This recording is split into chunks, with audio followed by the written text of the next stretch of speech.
Well, I'm very honored and glad that you invited me to come and speak here today.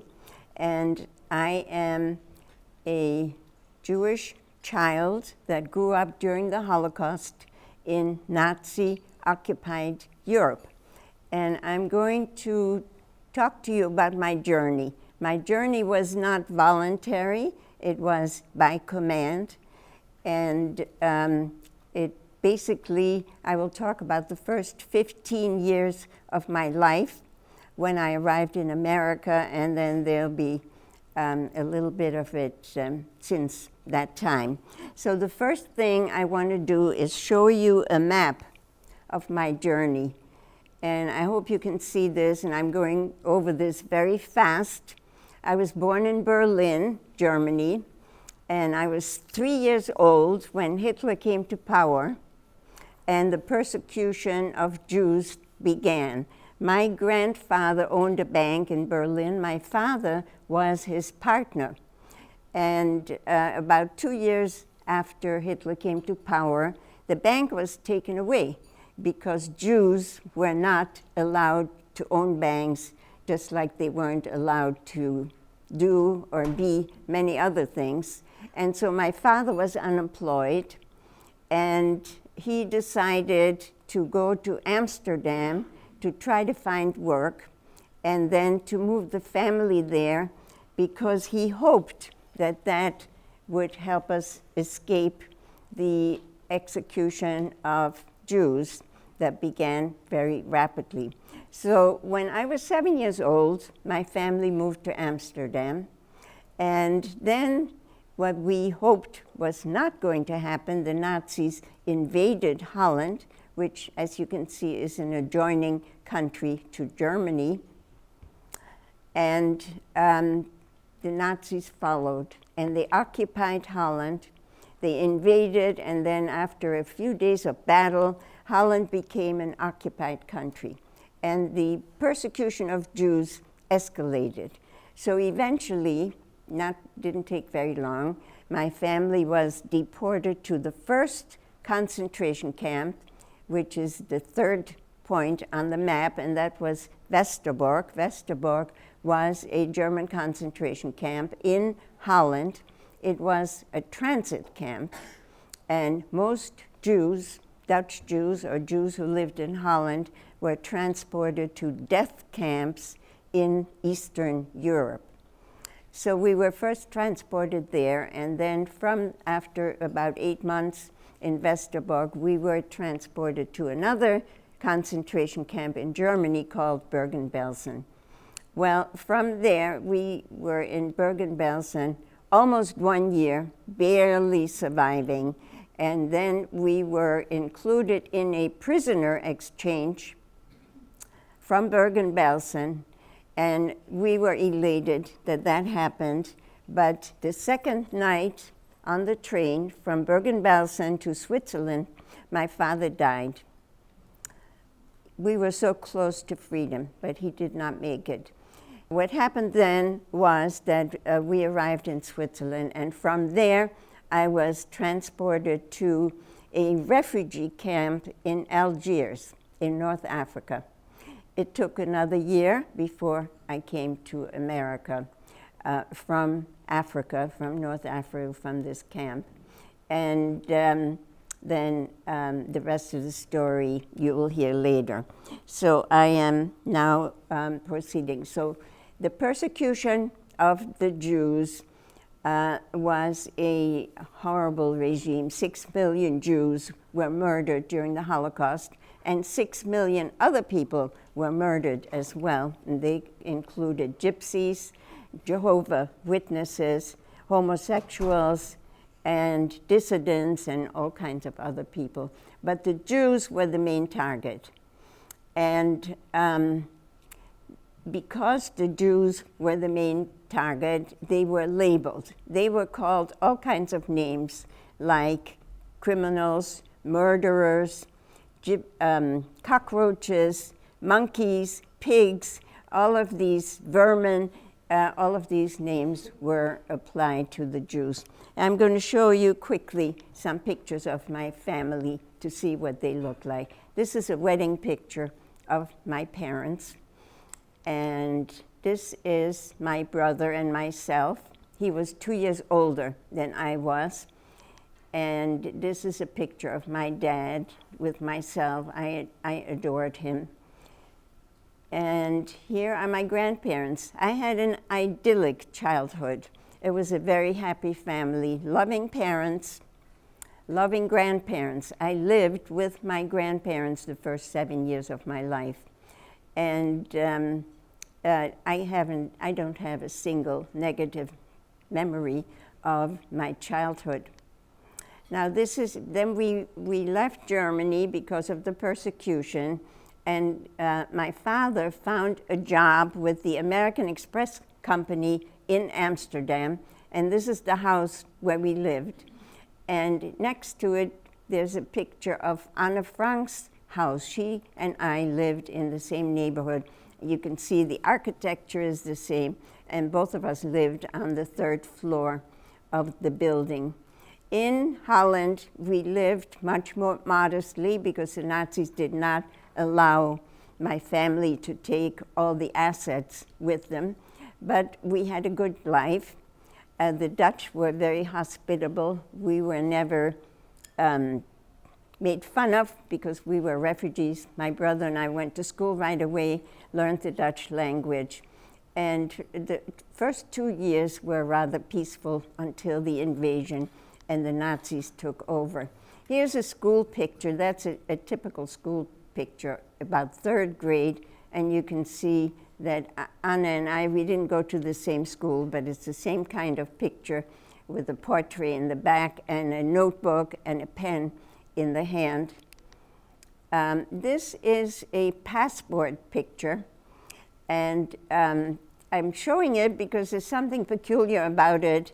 The Nazis decided that the left ear had to be exposed in a passport picture. And I, to this day, have not found out what's so special about the left ear, so that the picture had to be like this in a passport. Many restrictions were imposed on the Jews after the occupation by the Nazis. And this is just one sign that shows a park, a public park, was forbidden for Jews. Many other restrictions applied. For example, we couldn't go to movie houses, we couldn't go to theaters, we couldn't go to parks, as you can see, not to swimming pools. Many public places were forbidden. In addition to that, we had curfews, had to be home at 8 o'clock every night. We Jews could not go to food stores until after 3 o'clock in the afternoon, and it was wartime. There were many scarcities, so often there wasn't any food left after 3 o'clock in the afternoon. Then we had to wear the Star of David on our clothing all the time, so everybody could see you were a Jew. There was no difficulty distinguishing.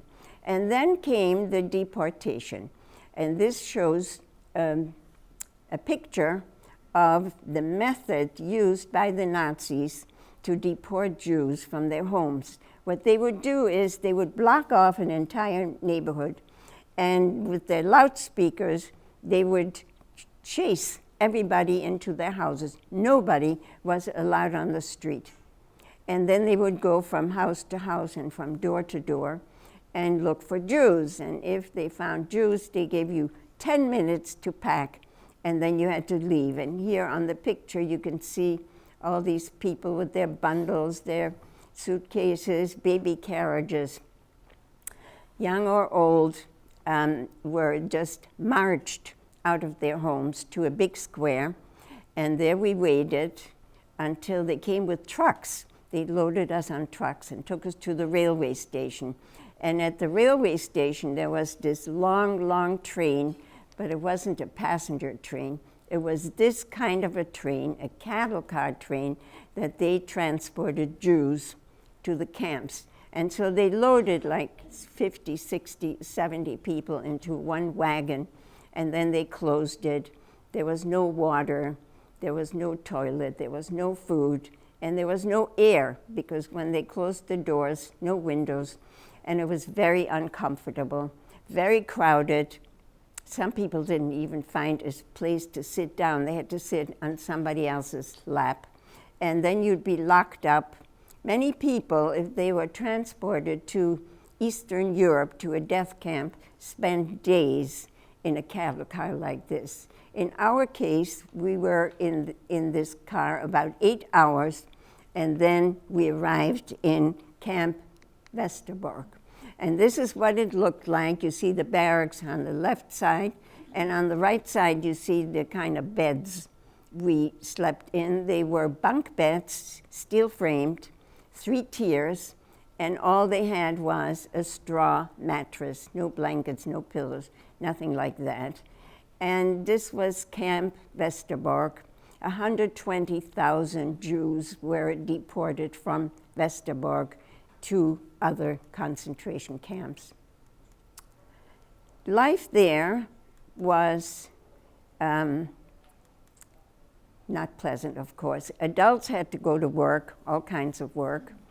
I was only 12 years old, so I didn't go to work. My brother had a job as a messenger.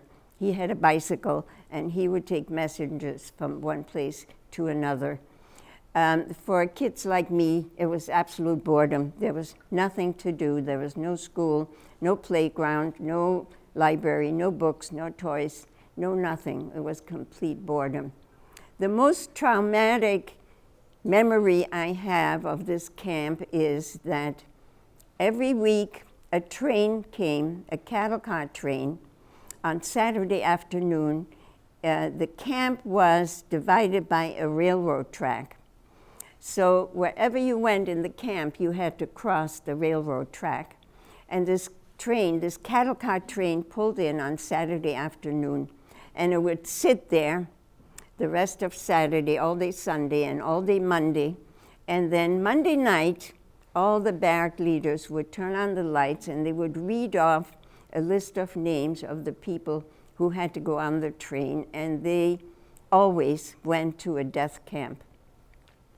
So you lived in continuous fear, because on Tuesday morning, the train had to leave. You woke up and you listened whether your name was on the list. And if you were lucky that it wasn't on the list, then usually what we would do is we would go to other barracks where we had friends or family, and we would see who had to leave on that train that night and spend the rest of the night together. And then the morning would come and we'd have to say goodbye, and we pretty much knew that it was not likely that we would ever see each other again. And then the train left, but next Saturday it would show up again. So this was a cycle, a weekly cycle. The train would come, and this ominous train would sit there, and then it would leave, and then a week later it was right back. And so that was the most difficult part of living in Westerbork. Now, before we were arrested, my father met a friend who had just received passports from Ecuador, and people thought that maybe if you had a passport for a foreign country, an allied country, then maybe you could escape death. And so my father rode away for these passports. And one day in Westerbork, we received a package, and we opened the package, and it contained 4 Ecuadorian passports. And that was, in a way, was a miracle, because my father had sent away for the passports. They did not arrive before we were deported. And all of a sudden, this package appeared, and we never got any mail forwarded to us, to the camp. So in a sense, it was a miracle. And it changed our status in Westerbork immediately, because we were no longer just Jews. We were now exchange Jews. And that meant that it related to the fact that the Germans, the Nazis, had a foreign policy, and this policy was called exchange policy, Austausch, and that the Jews that had these passports we're not going to be sent to any death camp. We were no longer at risk of being sent to Auschwitz on one of those trains that showed up every Saturday. And so a few months later, we were sent to Bergen Belsen, the next camp. And we were told when we left Westerbork that Bergen Belsen would be a better camp.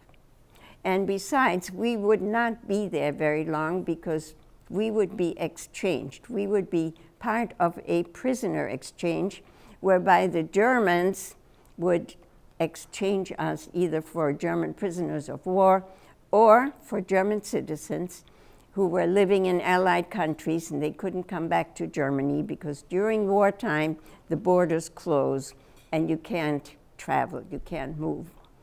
And so we came to Bergen Belsen, and you see here the picture on top has the barracks. They were not very different from barracks in Westerbork.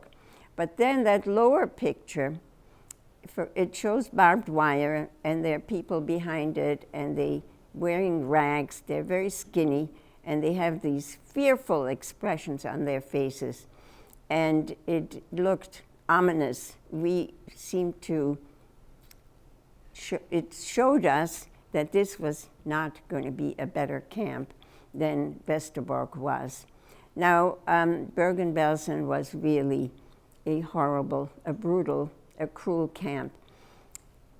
The adults had to do slave labor from early morning till night, 6.5 days a week, and if there was punishment for one reason or another, then maybe they had to work that last half day of the week as well.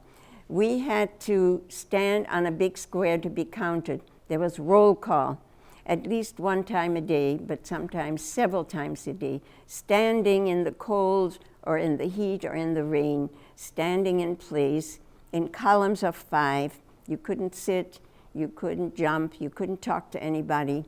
It was a form of torture to be counted on the square every single day. The food rations were minimal. We received a piece of bread about 3 inches wide, and at night there was a soup, and most of the time it consisted of turnips being boiled in water. It was not a food ration that people could survive on. People became malnourished, and there were diseases. The hygienic conditions were terrible. There was only cold water, no soap. The bathrooms were filthy. And all of us had lice, and lice transmit diseases. So there were epidemics. There was cholera, there was typhus, there was polio, pneumonia, dysentery, all these diseases that spread rampantly. And people were sick all the time, and people were dying. In addition to that, there was torture. People were beaten up brutally, and the death rate was extremely high. So we were waiting for exchange, but this exchange, this prisoner exchange, just didn't come. There's an aerial picture on the left, which is the roll call square where we were counted. You can't see it very well, but that's where we were rounded up every day, at least once.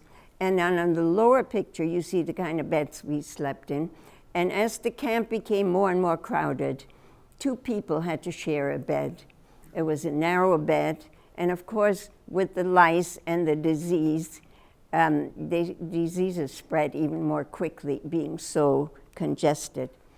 So life was pretty intolerable. Now, one day, there was an announcement that people who had a passport, a South American or Central American passport, had to line up and be screened by a doctor for leaving the camp. And it was really a miracle that my family was included, because my mother had taken ill, and she'd been bedridden for several months. I was taking care of her. And my father, that day when we had to report to the doctor, came back from labor, and he seemed very sick, and he was partly not conscious. And we found out later that he had been very badly beaten that day. But anyway, finally, first my brother and I went to report. We tried to get my mother to walk there, but she collapsed. We had to take her back to the barrack. And then in the end, my father went. And so when I went with my father, the doctor looked at him and he said, "Are you John Hasenberg?" And then he said, "Are you sick?" And my father said no, which was a ridiculous question. And then he looked at me and he said, "Your children have already been here." He checked off my mother's name, looking at me, and he said, "Tomorrow you will be leaving the camp for the prisoner exchange." And we will never know whether he was being kind to include our family or whether I and my mother looked the same. Here, I was a 14-year-old child and my mother in her 40s. But anyway, we made it to the train, leaving Bergen Belsen, leaving that hell that day. And of course, we were elated. We got warm food. The train was heated. It wasn't a cattle car train, it was a passenger train. And as a picture a student drew, it was a Red Cross train. And when we saw the Red Cross, we thought, well, maybe there's hope here. So the train started moving, and the second night on the train, my father passed away. He had done everything possible to save his family, but and we were so close to freedom, but he could not make it. And so my mother, my brother, and I had no choice but to continue the journey. His remains were taken off the train in a small southern town in Germany, and we continued. And 2 days later, we arrived in Switzerland. My mother was dying, and my brother had another illness, and so they were taken off the train and hospitalized immediately.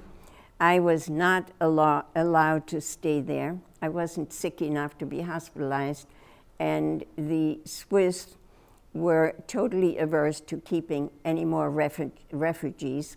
So I was sent on with a group of 100 or so people to a camp in North Africa, in Algiers, a refugee camp. The war was over, but it's just a list. The war had been ended, and we were what was called displaced persons. We were displaced from our home in Germany. We were displaced from Holland, and that's what people were called after the Holocaust, displaced persons, and most of them were housed in displaced persons camps. Now, this is the camp in North Africa.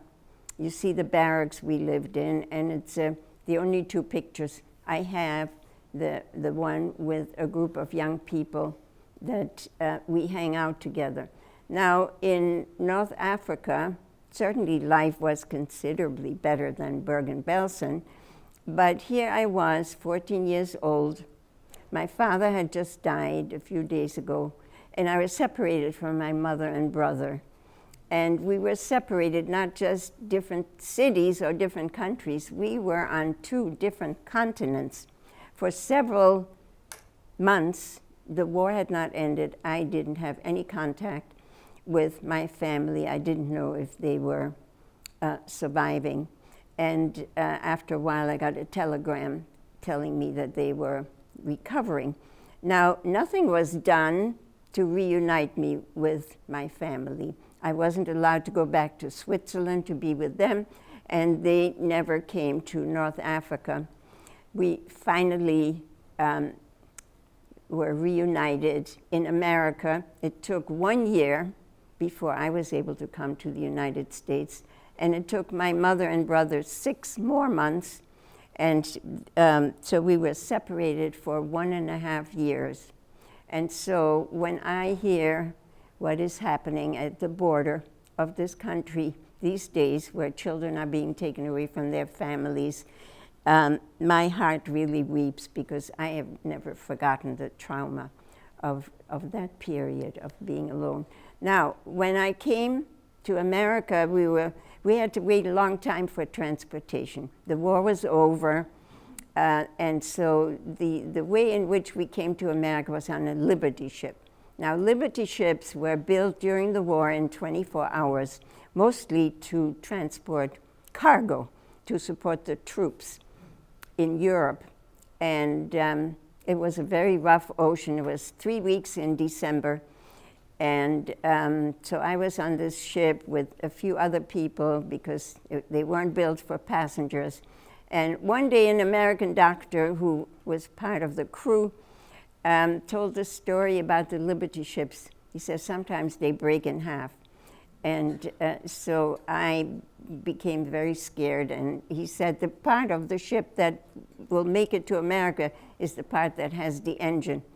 And so I kept looking for the engine because I wanted to be sure that I would arrive. But later on, people told me it was a joke, but here you see a picture of a Liberty ship breaking in half in the middle of the ocean. Anyway, we arrived.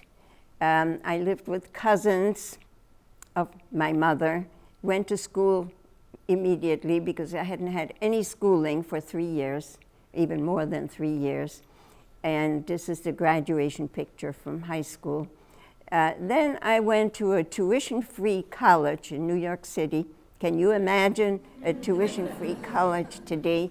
And I worked in the summer, and here I'm at a summer resort in upstate New York, being a waitress, so that's how I was able to earn money during the summertime.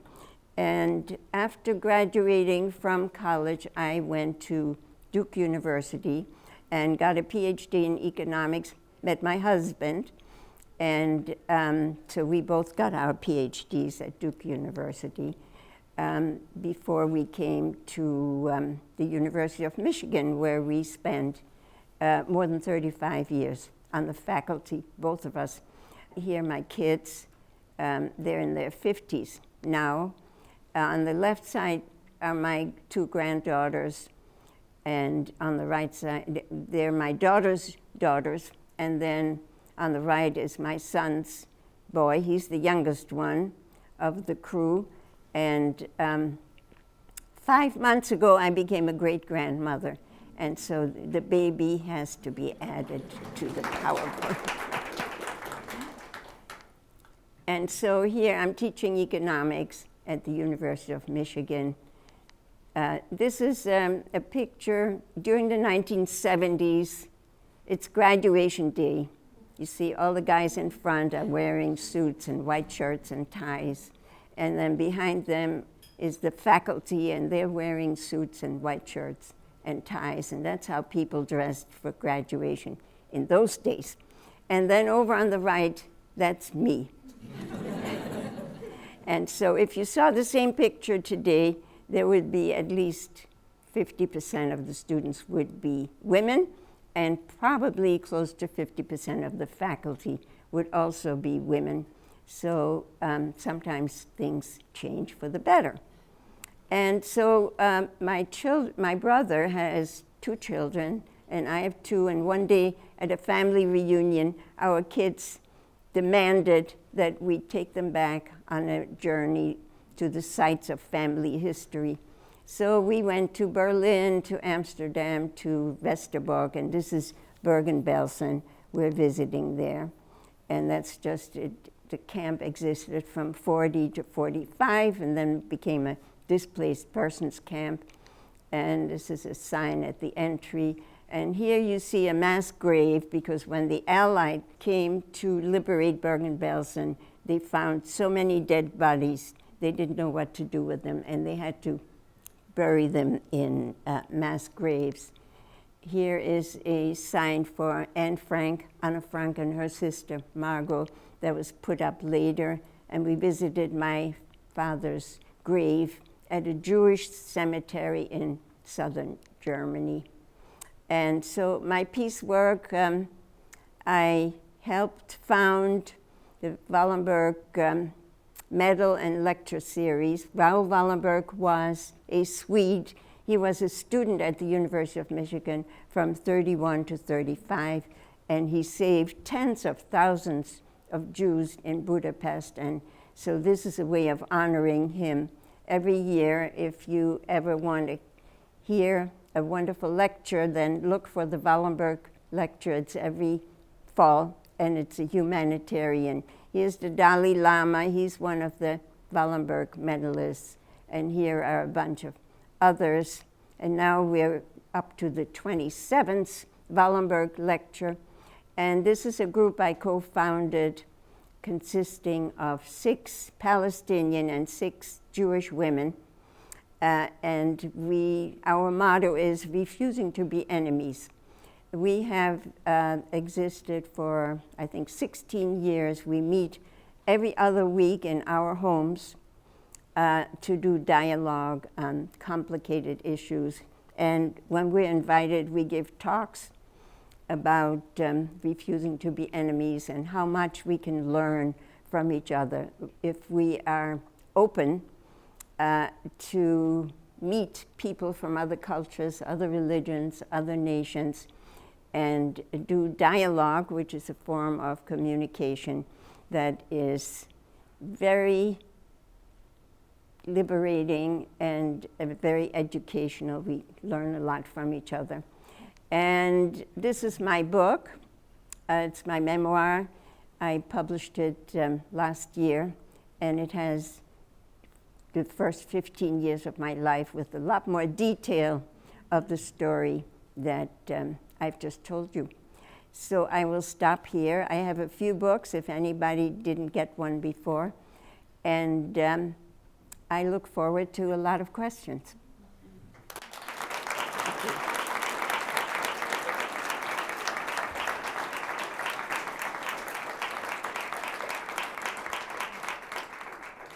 Thank you so much for coming here.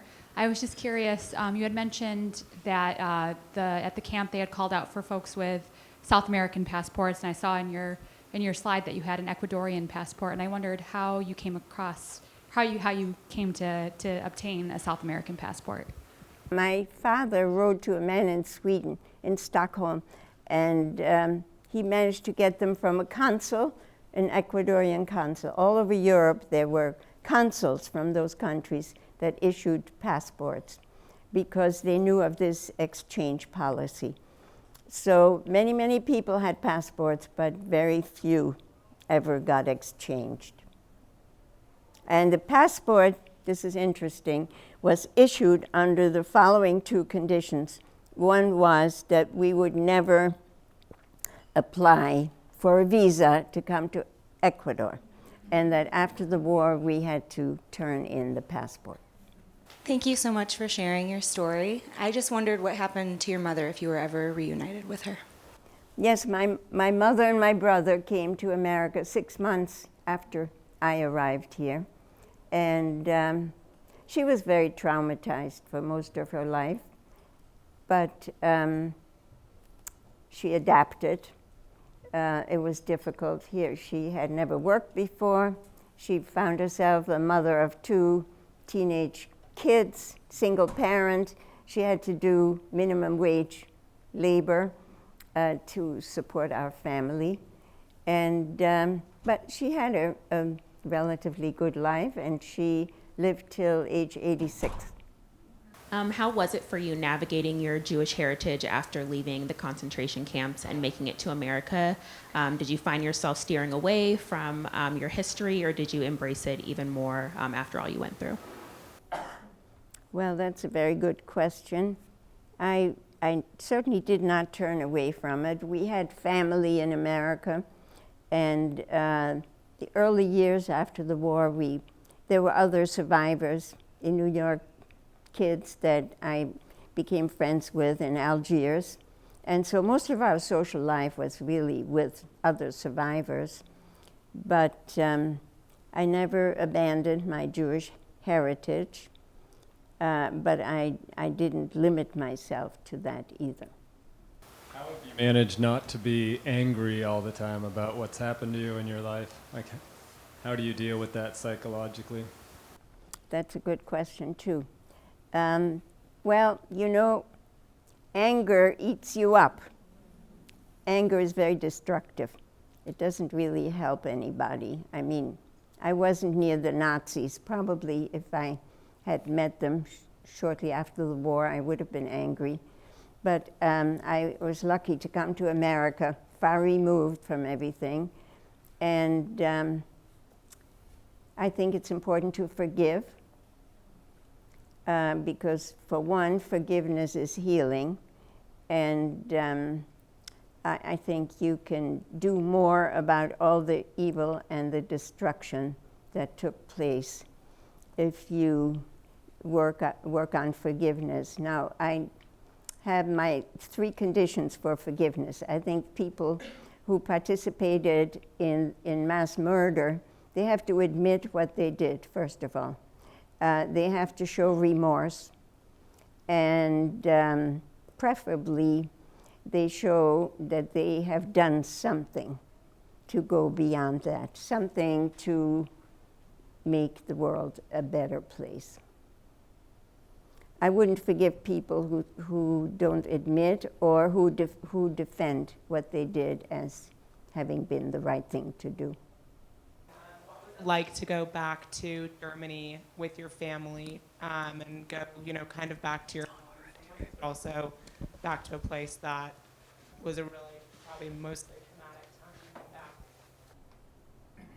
Thank you for that question. First, when our children asked us, we were shocked. We never thought we would go back to any of those places. But then we thought we should, since they wanted it. And it's complicated. It was, on the one hand, very painful, especially to go back to Bergen Belsen. But on the other hand, it was such an amazing experience for us to share. And when we came to Bergen Belsen, the feeling of taking your children to the place where you were supposed to be killed was really a liberating experience. So I think in the end, even though there were many painful moments, we were all glad we did it, and the sharing with our children was just amazing. Hi there. Thank you again for your story. My question was there a moment after you came to America where you realized that you had this story to share, and how you kind of got the voice to share your experiences outside your family? Well, that's a really important question. When I arrived in New York, and my relatives they picked me up at Grand Central Station. We went on the subway to the Bronx where they lived and got to their apartment, and they said this. They said, now you're here in America, finally. You have to start a new life. You have to forget about the past and never speak about it. And this is a message that many survivors received when they first came to this country. Never talk about it. If we mentioned it at all, we would be silenced immediately. And so this led to 4 decades of silence, where even my mother, my brother, and I rarely talked about it, and certainly not in any depth. And then in the 80s, things started happening. Elie Wiesel, who was the leading spokesperson for the victims and survivors of the Holocaust, I heard him speak once, and this is what he said. He said, if you were at the camps, if you smelled the air and heard the silence of the dead, it is your duty to be a witness, to provide testimony, to tell the story. And that made a deep impression on me. And then in the late 80s, there was an Anne Frank exhibition, traveled all over the country. It ended up in Detroit, and I was invited to speak on a panel, and I was trying to decide what would I say. And it just became aware that this was all about Anne Frank. Anne Frank wasn't here to tell her story. Her voice was silenced forever. And I was given the gift of life. So it is my duty to tell the stories. And then I started talking in schools, and I've been talking more than 35 years now, and I haven't shut up. Can you talk about your time in school as probably one of the only females in their class, and maybe what you went through, and was it positive, was it negative? Did people receive you well as a female? Well, I went to graduate school in the 50s, and people treated me very well. I wasn't aware of any form of discrimination, but it was the 50s, and we weren't as aware of discrimination. So one day, we had a group like you, maybe a group of students who had a little money. We could invite economists to come and speak to us, and I was always making the hors d'oeuvres.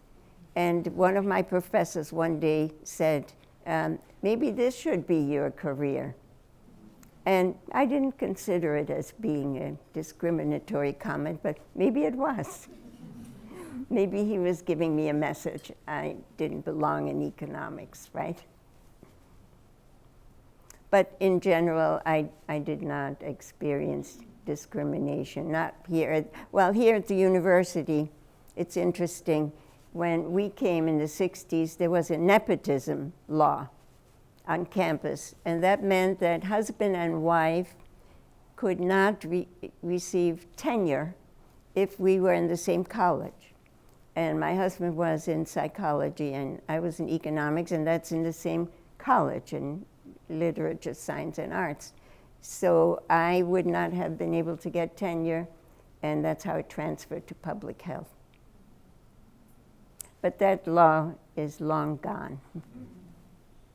Thank you again for speaking. As a mother of a 7-year-old myself, it really touched me when you were talking about being 7 and starting this journey.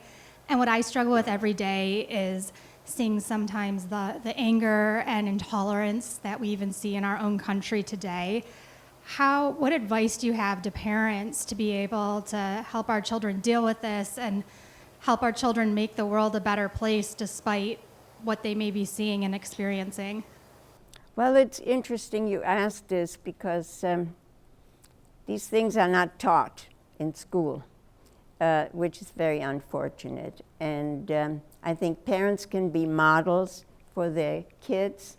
And, my theme is never a bystander. When you see bullying, when you see injustice, you see mistreatment, you can't turn your back. You need to do something. You need to interrupt, to intervene.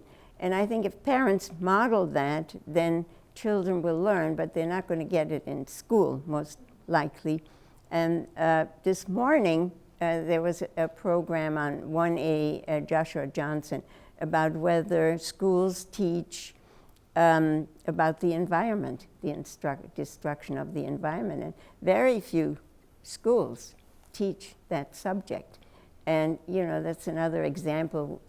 Things that are so crucial to learn are not included in the curriculum. So whatever you can do about the school that your kids go to, and whatever you can do to model the right thing, I think do an act of kindness should be the motto every day. If you do it every day, it could be just a tiny little thing, then it becomes a habit, and then you can move on to other kinds of behaviors. But I think it's very frightening what's happening now, all the hatred and all the bigotry and discrimination we see, and deportation of certain groups.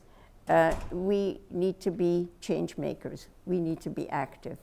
And one kind of behavior that's definitely very important is voting.